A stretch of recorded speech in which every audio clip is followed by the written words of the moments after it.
إن الحمد لله نحمده ونستعينه ونستغفره ونعوذ بالله من شرور أنفسنا ومن سيئات أعمالنا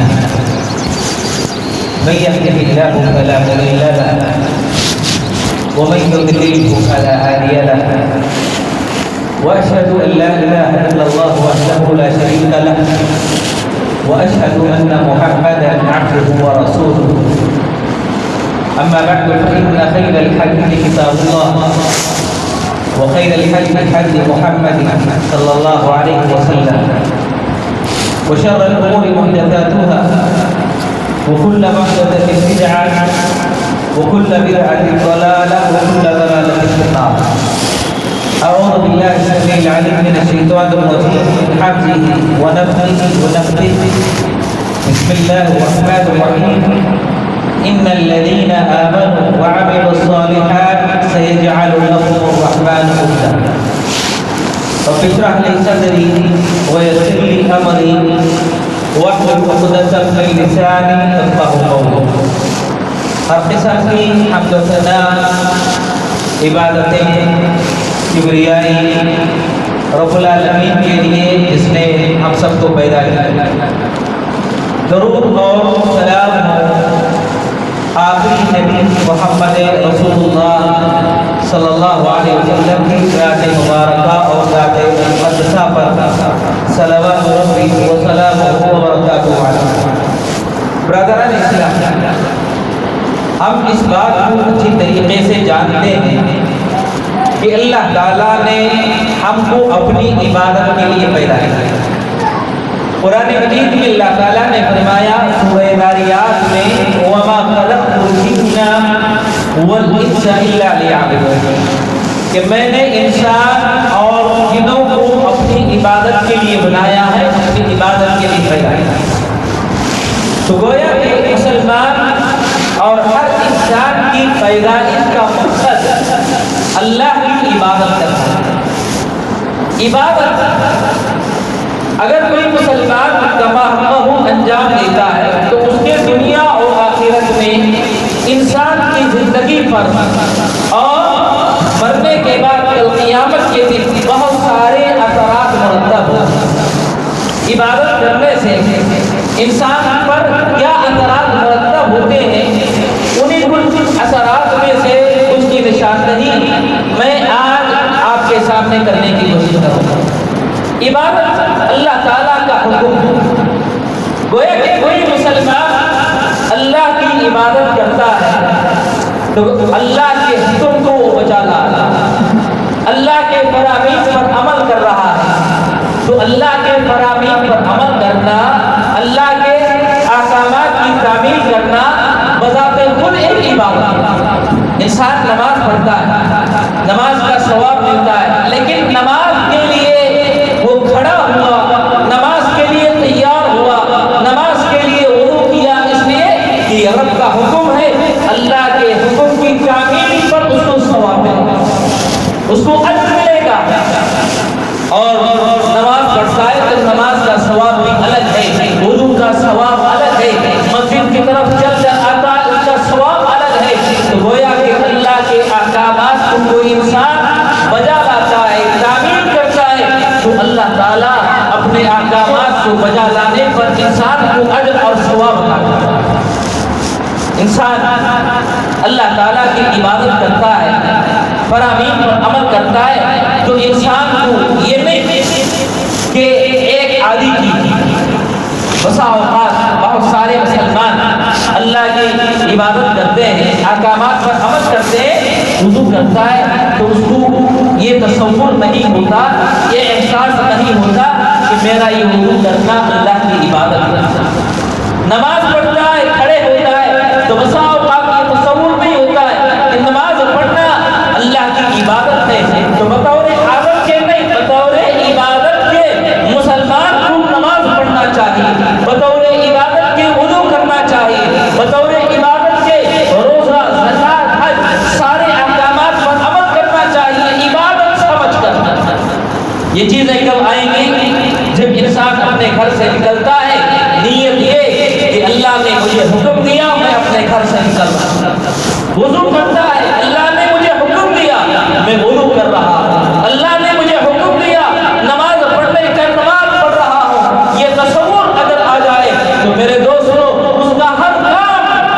اس کا اوڑھنا، سونا، چلنا، پھرنا، ہر کام عبادت ہے۔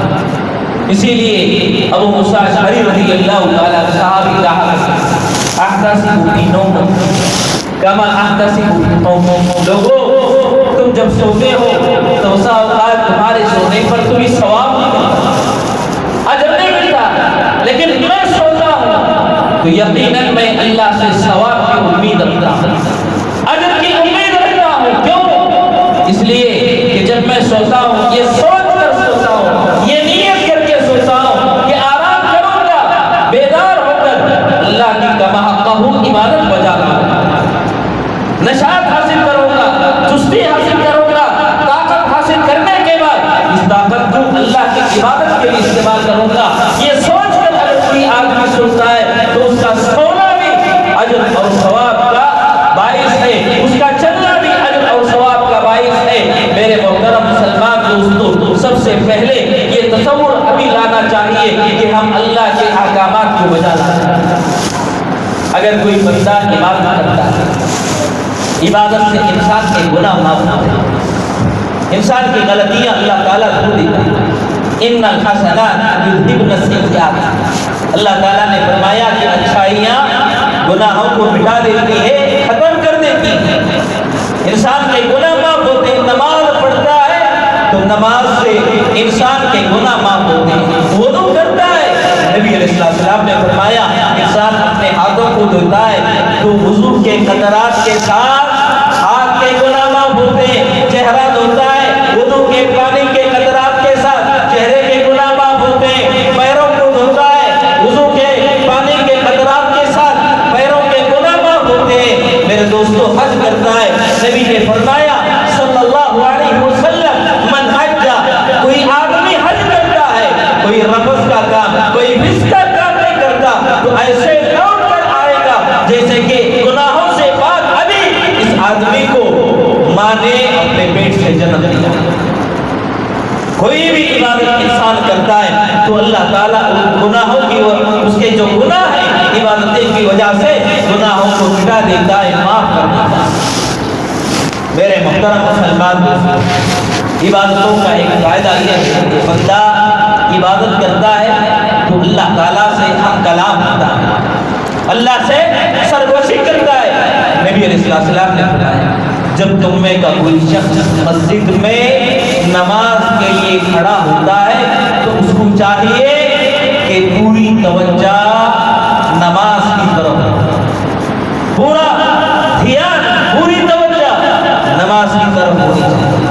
اگر اپنی توجہ کو ادھر ادھر پھیر لیتا ہے تو اللہ تعالیٰ کی توجہ اس سے ہٹ جاتی ہے، اللہ اپنی توجہ اس بندے سے ہٹا لیتا ہے۔ جو بندہ حالت نماز میں بجائے رب کی طرف متوجہ ہونے کے کوئی اور کام میں مصروف ہوتا ہے، سوچنے لگتا ہے، دنیاوی امور کو ترتیب دیتا ہے، میرے دوستو اللہ سے اس کی توجہ ہٹ جاتی ہے۔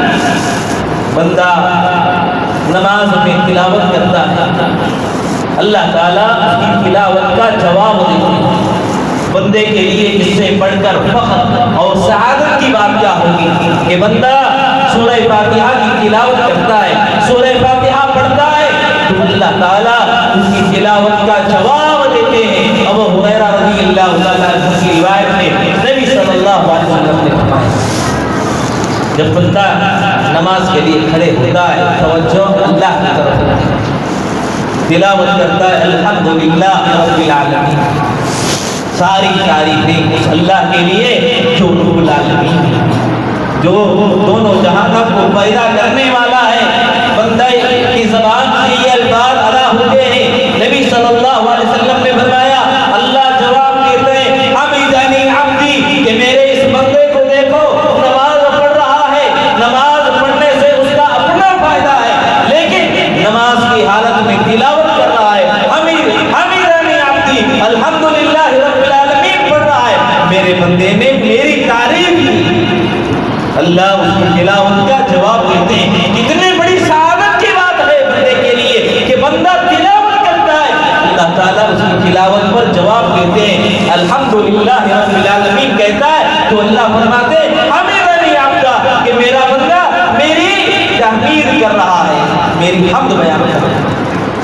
الرحمن الرحیم، بندے کی زبان سے الفاظ چلتے ادا ہوتے ہیں۔ الرحمن الرحیم، کہ وہ رحمان ہے، وہ رحیم ہے۔ تو اللہ تعالیٰ فرماتے مجدنی عبدی، کہ یہ میرا بندہ میری عظمت کا، میری بڑائی کا، میری کبریائی کا اعتراف کر رہا ہے کہ رحم کرنے والا صرف میں ہوں۔ میری بڑائی، میری کبریائی کا میرا بندہ اعتراف کر رہا ہے۔ مالک یوم الدین، اللہ تعالیٰ فرماتے ہیں کہ میرا بندہ مجھے اپنا حکم مانتا ہے کہ فیصلہ کرنے والا میں ہوں، کوئی اور فیصلہ کرنے والا نہیں، کوئی اور جزا اور سزا کا مالک نہیں۔ میرا بندہ میری عظمت کا، میری کبریائی کا، میرے تقدس کا، میرے حاکم، میرے رب ہونے کا اعتراف کرتا ہے۔ اس کے بعد بندہ تلاوت کرتا ہے ایاک نعبد و ایاک نستعین، اے اللہ تیری ہی عبادت کرتے ہیں اور تجھ سے ہی مدد مانگتے ہیں۔ ایاک نعبد، اے اللہ صرف تیری عبادت کرتے ہیں، و ایاک نستعین، صرف تجھ سے مدد مانگتے ہیں۔ اللہ تعالیٰ فرماتے ہیں کہ اس میں دو حصے، ایک میرا حصہ، دوسرا بندے کا، ایک میرا، دوسرا بندے کا۔ اللہ فرماتے ہیں ایاک نعبد، کہ اللہ ہم تیری عبادت کرتے ہیں۔ اللہ فرماتے ہیں کہ یہ میرا حصہ عبادت میرے لیے خالص ہے، اور بندہ یہ عبادت کر رہا ہے۔ وہ ایاک نستعین، اللہ فرماتے ہیں یہ بندے کا حصہ ہے، یہ بندے کا حصہ ہے۔ وَلِعَبْدِ مَا سَأَلَ، میرے دوستو اللہ تعالیٰ فرماتے ہیں بندہ مجھ سے مدد مانگ رہا ہے، مدد کا طلبگار ہے۔ اللہ فرماتے ہیں وَلِعَبْدِ، میں اپنے بندے کی مدد کرنے کے لیے تیار ہوں، میں اپنے بندے کی مدد کرنے کے لیے تیار ہوں۔ عبادت کا سب سے بڑا فائدہ ہے بندہ اللہ کی طرف عبادت میں متوجہ ہوتا ہے، تلاوت کرتا ہے، اللہ اس کی تلاوت کا جواب دیتے ہیں، اللہ بندے کی طرف متوجہ ہوتا ہے۔ میرے دوستو عبادتوں کا ایک فائدہ یہ بھی ہے کہ بندہ عبادت کرتا ہے رب کی، لیکن اس کی عبادت اللہ کرتا ہے۔ جس بندے کے پاس اللہ کی عبادت پائی جاتی ہے، رب اس بندے کی حفاظت کرتے ہیں، آفتوں سے، مصیبتوں سے، تکلیفوں سے اس بندے کو نجات دیتے ہیں۔ نبی صلی اللہ علیہ وسلم نے ابن عباس رضی اللہ تعالیٰ عنہ کو ایک مرتبہ سکھایا، یا غلام، بچے میں تمہیں چند کلمات سکھا رہا ہوں، احفظ اللہ یحفظک، ان کو یاد کر لو اللہ تمہاری حفاظت کرے گا۔ احفظ اللہ تجدہ تجاہک، ان کو یاد کر لو اللہ تمہاری مدد کرے گا۔ کلمات کیا ہیں؟ اذا سألت فاسأل اللہ، جب مانگنا ہے تو اللہ سے مانگنا، وَإِذَا اسْتَعَنْتَ فَاسْتَعِنْ بِاللَّهِ، جب مدد طلب کرنا ہو تو اللہ سے مدد طلب کرو۔ کوئی بندہ اللہ سے مانگتا ہے، مدد طلب کرتا ہے، عبادت کر رہا ہے، اللہ اس کی حفاظت کرتا ہے۔ نبی علیہ السلام نے فرمایا کوئی بھی مسلمان فجر کی نماز جماعت کے ساتھ ادا کرتا ہے، کوئی مسلمان فجر کی نماز جماعت کے ساتھ ادا کرتا ہے، نبی صلی اللہ علیہ وسلم نے فرمایا کہ وہ اللہ کی حفاظت میں آ جاتا ہے، اللہ کی پناہ میں آ جاتا ہے۔ جو بندہ اللہ کی حفاظت میں آ جائے، رب کی پناہ میں آ جائے، کیا دنیا کی کوئی طاقت اس کو نقصان پہنچا سکتی؟ دنیا کی کوئی طاقت اس کو برباد کر سکتی؟ جو اللہ کی حفاظت میں آ جائے، کون آئے گا؟ رب کی عبادت کرنے والا۔ اللہ کی عبادت کرنے سے بندہ اللہ کی پناہ میں آتا ہے، اللہ کی حفاظت میں آ جاتا ہے۔ اور عبادتوں کا ایک فائدہ یہ ہے کہ وہ بندہ اللہ کا محبوب بن جاتا ہے، اللہ کا ولی بن جاتا ہے۔ آپ اس کا بسا اوقات کے تصور لیے ہوئے ہیں کہ ہمیں کا کوئی اللہ کا ولی نہیں بن سکتا، اللہ کی ولایت حاصل نہیں کر سکتا۔ میرے دوستوں اللہ کی ولایت ہر اس بندے کے لیے جو بندہ رب کی کماحقہ کی بات کرتا ہے، ہر وہ بندہ اللہ کا ولی ہے جو اللہ سے ڈرنے والا ہے، اللہ پر ایمان لانے والا ہے۔ الا ان اولیاء اللہ، اللہ کے ولی لا خوف علیہم، ان پر کوئی ڈر نہیں، کوئی غمی نہیں، کوئی پریشانی نہیں۔ ولا هم يحزنون، اور نہ ہی وہ کبھی فکر اور غم میں ہوں گے۔ کون اللہ کے ولی؟ الذین آمنوا، ایمان لانے والے اللہ پر، وکانوا یتقون، اللہ سے ڈرنے والے، ایمان والے، تقوی والے اللہ کے ولی ہیں۔ یہ آپ بھی بن سکتے ہیں، ہر مسلمان بن سکتا ہے۔ اللہ پر ایمان لا لے، اللہ کا تقوی اختیار کر لے، وہ اللہ کا ولی ہے، اللہ کا پسندیدہ بندہ ہے، اور اللہ اس بندے سے محبت کرنے لگتا ہے۔ ایسے عبادتیں انجام دیں۔ نبی صلی اللہ علیہ وسلم نے فرمایا، اللہ تعالیٰ نے فرمایا، حدیث قدسی رب کریم نے فرمایا، وَمَا تَقَرَّبَ إِلَيَّ عَبْدِي بِشَيْءٍ أَحَبُّ إِلَيَّ مِمَّا افْتَرَضْتُهُ عَلَيْهِ۔ کوئی بندہ مجھ سے قریب ہونا چاہتا ہے، مجھ سے قریب ہونا چاہتا ہے کوئی بندہ، تو مجھ سے قریب ہونے کا ایک ہی طریقہ ہے۔ اللہ تعالیٰ نے فرمایا کہ میں نے جو واجب اور فرض اس پر کیا ہے اس کو ادا کرنا، فرائض کا اہتمام کر لے، بندہ مجھ سے قریب ہو جائے۔ اور آگے اللہ تعالیٰ نے فرمایا، وَلَا يَزَالُ عَبْدِي يَتَقَرَّبُ إِلَيَّ بِالنَّوَافِلِ، بندہ فرائض ادا کرتا ہے، اللہ سے قریب ہوتا ہے، اس کے بعد نوافل کا اہتمام کرتا ہے، نوافل ادا کرتا ہے۔ نوافل کا اہتمام کرتے کرتے اللہ تعالیٰ نے فرمایا کہ بندہ مجھ سے برابر قریب ہوتے رہتا ہے، قریب ہوتے رہتا ہے، حتیٰ احبہ، یہاں تک کہ میں اس بندے کو اپنا محبوب بنا لیتا ہوں، اپنا دوست بنا لیتا ہوں، اپنا ولی بنا لیتا ہوں۔ فَإِذَا أَحْبَبْتُهُ، جب میں اس سے محبت کرنے لگتا ہوں، جب وہ میرا ولی بن جاتا ہے تو کیا ہوتا ہے؟ اللہ تعالیٰ نے فرمایا کہ میں اس کے کان کی حفاظت کرتا ہوں، اس کے آنکھ کی حفاظت کرتا ہوں، ہاتھ کی حفاظت کرتا ہوں، پیر کی حفاظت کرتا ہوں۔ کوئی بندہ میرا ولی، میرے فرائض کو ادا کرنے والا، نوافل کا اہتمام کرنے والا، ایسے حفاظت کرتا ہوں کہ کبھی گناہوں کا وہ ارتکاب نہیں کرتا، اللہ کی پناہ میں، اللہ کی حفاظت میں آ جاتا ہے۔ دوستو، کسی بندے کو اللہ کی محبت مل جائے، ولایت مل جائے، اس سے بڑھ کر انسان کے لیے سعادت کی بات کیا ہو سکتا ہے؟ عبادتیں انجام دینے والا آخرت میں اللہ تعالیٰ نے اس کے لیے ایسی نعمتیں تیار کی ہیں کہ بندہ تصور نہیں کر سکتا، سوچ نہیں سکتا۔ آخرت میں وہ نعمتیں اللہ تعالیٰ نے بندے کے لیے تیار کی، لیکن یہ سب نعمتیں حاصل کیسے ہیں؟ عبادتوں سے، اللہ کو راضی کرنے سے، تقوی اختیار کرنے سے، اللہ پر ایمان لانے سے یہ نعمتیں حاصل ہیں۔ ان نعمتوں کا اگر کوئی اندازہ لگانا چاہتا ہے، ایک مثال نبی علیہ السلام کی بیان کردہ مثالوں میں سے میں آپ کے سامنے رکھتا ہوں۔ نبی علیہ السلام نے کہ مومن بندہ اللہ تعالیٰ جو نعمتیں عطا کرے گا اس کا تصور نہیں کیا جا سکتا کہ جنت میں کیا نعمتیں اس کی حاصل ہیں، لیکن جو نعمتیں اللہ تعالیٰ مومن بندے کو عطا کرے گا اس میں حور عین، جس کا تذکرہ قرآن مجید میں اللہ تعالیٰ نے کئی مقامات پر کیا ہے، حور عین کی مثال دیتے ہیں نبی علیہ السلام نے فرمایا کہ حور عین کا دوپٹہ جنت ہے، اوڑھنی جو اللہ تعالیٰ حور عین کو عطا کرے گا، اس کی قدر و قیمت، اس نعمت کی عظمت کا اگر اندازہ لگانا ہے تو نبی علیہ السلام نے فرمایا کہ حور عین کا دوپٹہ اگر ایک ترازو میں رکھ دیا جائے اور دنیا کی ساری نعمتیں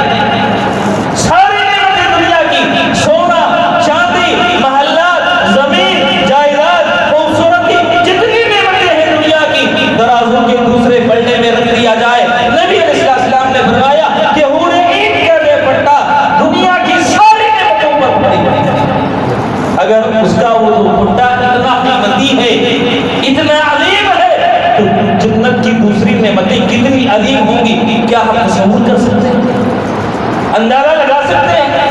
سوچ سکتے ہیں؟ یہ نعمتیں اللہ عطا کرے گا کن لوگوں کو جو اللہ کی عبادت میں دن اور رات کو صرف کرتے ہیں، مصروف رہتے ہیں۔ رب کی عبادتوں میں جو آدمی مصروف رہتا ہے ان لوگوں کو اللہ تعالیٰ یہ نعمتیں عطا کرے گا کل قیامت کے دن۔ میرے محترم مسلمان، اور سب سے بڑی کامیابی یہ ہے کہ عبادتوں کے ذریعے بندہ جہنم سے دور کر دیا جائے. سب سے بڑی کامیابی کہ کوئی بندہ جنت سے قریب کر دیا جائے، جہنم سے دور کر دیا جائے، سب سے بڑی کامیابی. لوگ سمجھتے ہیں کہ کاروبار میں انسان آگے بڑھ گیا یہ کامیابی، امتحانات میں پاس ہو گیا یہ کامیابی ہے، مال و دولت حاصل کر لیا یہ کامیابی ہے، اپنے بچوں کو تعلیم دے دیا یہ کامیابیاں ہیں. میرے دوستو یہ کامیابیاں اپنے جگہ ہیں، لیکن سب سے بڑی کامیابی انسان کے لیے فَمَنْ زُحْزِحَ عَنِ النَّارِ وَأُدْخِلَ الْجَنَّةَ فَقَدْ فَازَ وَمَا الْحَيَاةُ الدُّنْيَا إِلَّا مَتَاعُ الْغُرُورِ. سب سے بڑی کامیابی یہ ہے کہ انسان جہنم سے دور کر دیا جائے، جہنم سے نجات پا جائے. جہنم سے نجات پانا کوئی معمولی بات نہیں، اس کے لیے اللہ کو راضی کرنا پڑے گا، اللہ کے احکامات پر انسان کو عمل کرنا ہے، تبھی وہ جہنم سے بچایا جائے گا اور جنت میں داخل ہو سکتا ہے. میرے دوستوں کی عبادتوں کا سب سے بڑا فائدہ یہ بھی ہے کہ انسان کو اللہ کی عبادت سے سکون، دلوں کا سکون جو انسان پیسہ خرچ کر کے حاصل نہیں کر سکتا، زمین جائیداد کے ذریعے پا نہیں سکتا. آج انسانیت سکون کی تلاش میں پریشان ہے کہ کہاں سے سکون پائیں. میرے دوستو سکون حاصل کرنا ہے، اور اللہ کی عبادت کر لو، اس کے بعد دیکھو کیسے اطمینان، کیسا سکون تم اپنی زندگی میں پاتے ہو. اگر یہ سکون مال و دولت دے کر خریدنا چاہو خرید نہیں پاؤ. آج بسا اوقات انسان مال و دولت کے باوجود سو نہیں پاتا، سونے کے لیے دوائیوں کا استعمال کرنا پڑتا ہے. لیکن ایک مومن سکون حاصل کر کے اتنے چین کی، اتنے اطمینان کی زندگی بسر کرتا ہے کہ دوسرے دیکھ کر رش کرتے ہیں کہ کیسے سوتا ہے، کیسے چلتا ہے. اتنا اطمینان اس کی زندگی میں کہاں سے آتا ہے؟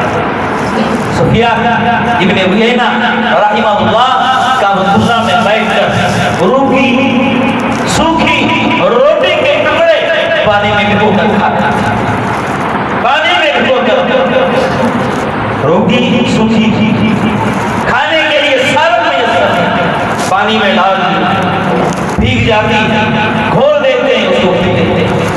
شاگردوں نے سوال کیا کہ یہ بادشاہ آپ اتنے بڑے امام، اتنے بڑے اللہ کے ولی، اتنے بڑے عبادت گزار، آپ سوکھی روٹی کے ٹکڑے پانی میں ڈبو کر استعمال کر رہے ہیں، اور دنیا کی آسائشیں ساری نعمتیں بادشاہوں کو میسر ہیں.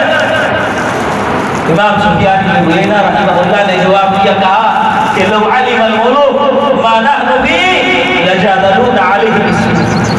اگر بادشاہ اس کو معلوم ہو جائے کہ میں کتنے اطمینان میں، کتنے سکون میں، کتنے چین میں ہوں، کتنے اطمینان کے ساتھ میں زندگی بسر کر رہا ہوں، اگر بادشاہ کو میرے اطمینان کا، میرے سکون کا پتہ چل جائے، اس سکون کو حاصل کرنے کے لیے بادشاہ تلوار کے ساتھ مجھ سے جنگ کرنے کی کوشش کرے گا، تلوار سے حملہ کرنے کی کوشش کرے گا. اگر بادشاہ کو پتہ چل جائے کہ روٹی اور سوکھی روٹی کے ٹکڑے کھانے کے باوجود میرے اندر کتنا سکون، کتنا اطمینان. میرے دوستو یہ اطمینان، یہ سکون مال و دولت سے انسان کو حاصل نہیں ہوتا، یہ اطمینان، یہ سکون رب کی عبادت سے انسان کو ملتا ہے. اسی لیے ہم مسلمانوں کو چاہیے کہ اگر ہم دنیا اور آخرت میں عبادت کے ثمرات پانا چاہتے ہیں تو رب سے قریب ہونے کی کوشش کریں، اللہ کو راضی کرنے کی کوشش کریں، اور عبادتوں کو کما انجام دینے کی کوشش کریں. اللہ تعالیٰ سے دعا ہے کہ اللہ تعالیٰ تمام مسلمانوں کو اللہ تعالیٰ نے جن فرامین کا حکم دیا ہے ان کو بجا لانے کی توفیق عطا فرمائے، اور جن چیزوں سے اللہ نے منع کیا ہے ان سے اجتناب کرنے کی توفیق نصیب فرمائے. اللہ جب تک زندہ رکھے ایمان اور اسلام پر زندہ رکھے، موت دے تو اللہ توحید اور ایمان پر موت عطا فرمائے، حسن خاتمہ نصیب فرمائے، سوء خاتمہ سے بچائے، جنت میں جگہ دے، جہنم اور قبر کے عذاب سے بچائے. آمین. وآخر دعوانا الحمدللہ.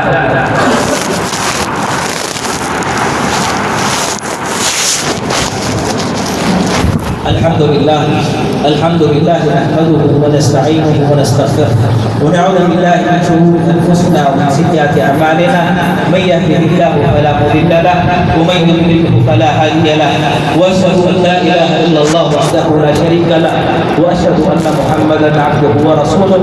اعوذ بالله من الشيطان الرجيم. ان الله وملائكته يصلون على النبي يا ايها الذين امنوا صلوا عليه وسلموا تسليما. اللهم صل على محمد وعلى ال محمد كما صليت على ابراهيم وعلى ال ابراهيم انك حميد مجيد. اللهم بارك على محمد وعلى ال محمد كما باركت على ابراهيم وعلى ال ابراهيم انك حميد مجيد. عباد الله رحمني ورحمكم الله. ان الله يامر بالعدل والاحسان وايتاء ذي القربى وينهى عن الفحشاء والمنكر والبغي يعظكم لعلكم تذكرون. فاذكروا الله يذكركم وادعوه يستجب لكم ولذكر الله اكبر والله يعلم ما تصنعون.